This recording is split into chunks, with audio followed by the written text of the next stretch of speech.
Of course, the 8-Year War with Japan, followed by the Civil War between the nationalists and communists, greatly furthered China's militarization. And this militarization did not stop with China's so-called liberation in 1949. One can argue, at least, that the rule of the Chinese Communist Party was the culmination of militarism in modern China. The same can be said of Chairman Mao's effort to spread the modern military ethic to all spheres of life. The militarization of political life was clear enough. Mao ruled as chairman of the Military Commission, as Chiang Kai-shek did. The economy remained militarized under communist rule as it had under nationalist rule. And in some sense, China never demobilized from World War II. But Mao Zedong went much further than Chiang Kai-shek. Chiang Kai-shek essentially wanted the people, the citizens, to obey orders, like soldiers, to stay neat and clean, like in a barracks. He had talked about the militarization, the Junshihua, of Chinese society and of the Chinese people.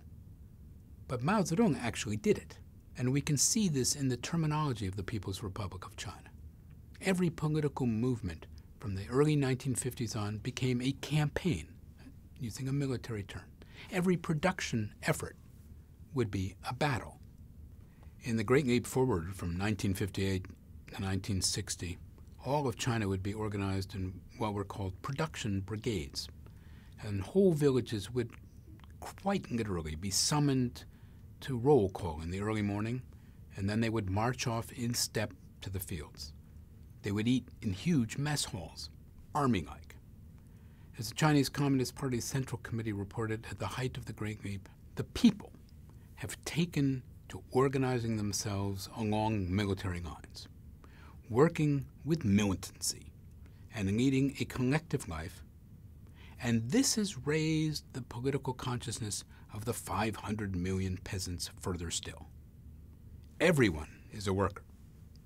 Everyone is a soldier. But the height of the cult of the military in modern China and the attempt to militarize the soul, this would not happen until the Cultural Revolution of the 1960s.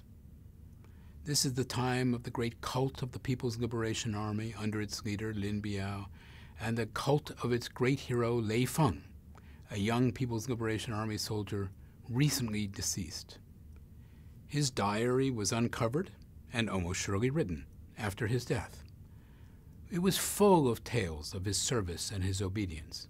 He died, we are told, full of praise of the army, of the people, and of Chairman Mao, when an army truck accidentally backed over him as he was trying to help a comrade in distress. The important thing about Lei Feng, it was part of a cult of learning from the People's Liberation Army, an updated version of Chiang Kai-shek's army as the teacher of the people, but a much more successful one that would be played out with devastating effect in the 10-year-long Cultural Revolution. Now, in the 1980s, both the role of the military and the militarization of Chinese society seemed to have receded, and indeed it had.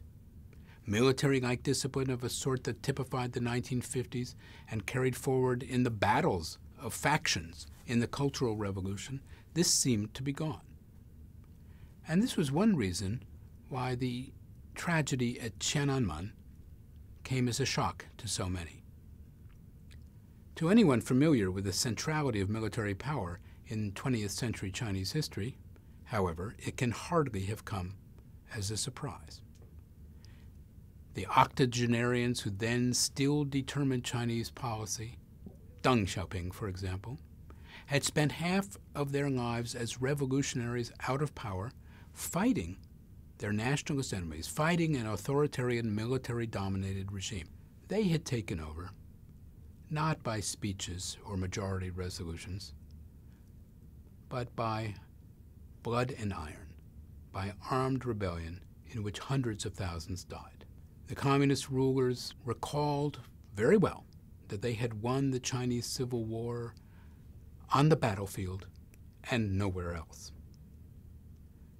But it is also true that from the 1950s until the late 1980s, the internalization of the norms of military order meant that brute military force was not necessary to maintain communist power.